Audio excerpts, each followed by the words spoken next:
into your marriage every day, or you spit poison into your marriage every day. Hello, welcome to my YouTube channel. This is officially my first video where I'm actually recording for YouTube. So I'm in my safe space, which is my bed. And I felt like you could just join me for a cup of coffee and a conversation. So welcome to part 1 of the 5 ways that you're ruining your marriage and how to fix it. I have been a marriage coach for over 7 years, been married for 11 years. Jesse, my husband, and I have created courses for couples all across the world. We've watched their marriages and their faith change as they've walked through these things. And so sometimes we just really need to be aware of the little things that are getting into our marriage. Because a lot of the time we think, oh, it's the big stuff that wrecks a marriage, but it really is those little things. So we'll dive right into it. The first thing that is harming your marriage is criticizing more than you compliment. People often think, if my husband or my wife is doing something wrong, I need to point it out, right? I need to criticize. We don't call it nagging, but we're like, okay, let me send them a picture of this mess they left in the sink. I just saw a TikTok video of that today. Or let me just text them and remind them that they didn't do the laundry. Or let me criticize the way that they're parenting because it is not the way that they should be parenting. We want to teach, and that's why we do this. We want to teach our spouse the right way to do it. But what we're actually doing by constantly criticizing or even making passive-aggressive comments is making them feel like they can't do anything right. And that's the point when the spouse just gives up. And that's not to justify that behavior because it's not okay to just give up. Each spouse should give 100, right?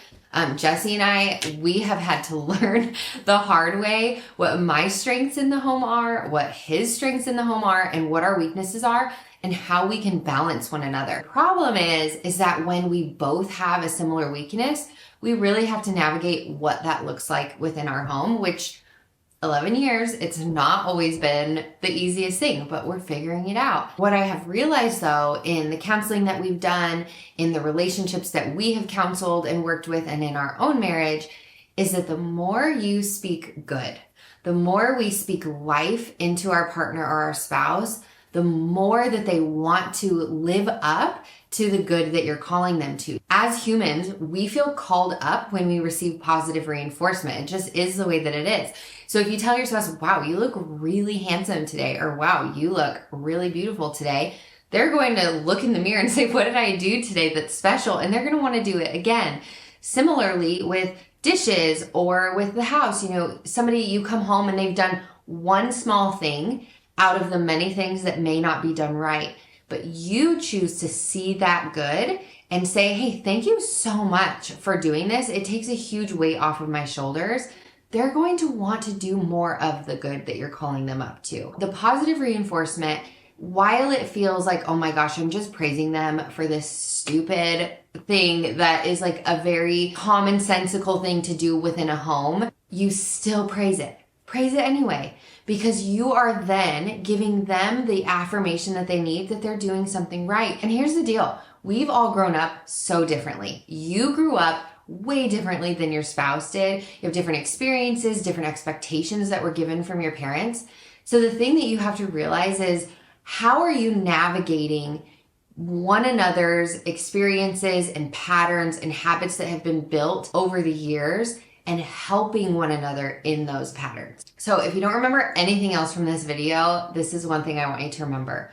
Words are powerful. You either breathe life into your marriage every day or you spit poison into your marriage every day. Which one will you choose? So I just want to give 3 quick tips that can help you to speak life into your own marriage. Number 1, practicing being slow to speak.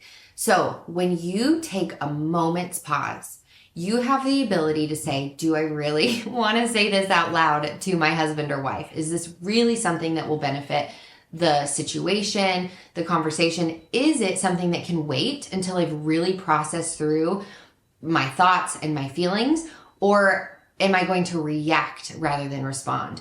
When you choose to respond, it gives you the power to navigate what you want the outcome to be within that conversation. And you have much more control over your own emotions. And that's the thing. It's self-control. It's a choice. It's a decision every single day to be slow to speak instead of just lashing out or saying whatever is on our mind. Number 2, when you fail, which you will, ask for forgiveness. It is one of the hardest things in a marriage for whatever reason for us to say sorry. Honestly, it's really just our pride and lack of humility and lack of willingness to be like, okay, I screwed up. And this is something I say a lot. Don't say I'm sorry, but you. Don't say I'm sorry, I just say I'm sorry. And there's wrongdoing usually on both sides in a relationship when there's a fight or a disagreement. So what you have to do is just own your part. It doesn't mean that you're making justification or excuse for what they said or what they did. All you're doing is asking for forgiveness for lashing out, saying something unkind, not saying something nice when you know that you should have, and asking for forgiveness for those things. You are not taking on what they did. You are simply taking ownership for yourself. And lastly, number 3, ask yourself this before you say anything. Is it kind? Is it necessary? Is it true? It may be true. They may have left all that junk on top of the countertop, or they may not have picked up their clothes. But is it necessary to say it in that moment? And is the way that you're going to say it a kind way to say it?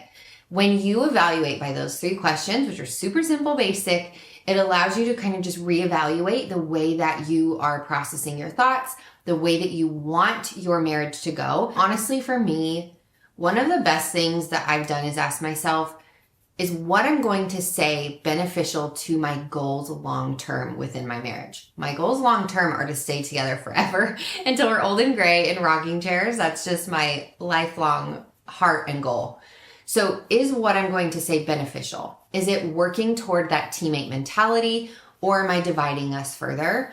Every word that we say can bring us closer together or divide us further. So is it kind? Is it necessary? Is it true in that moment? Things can always be communicated later if they need to be, when things are good and positive in the relationship.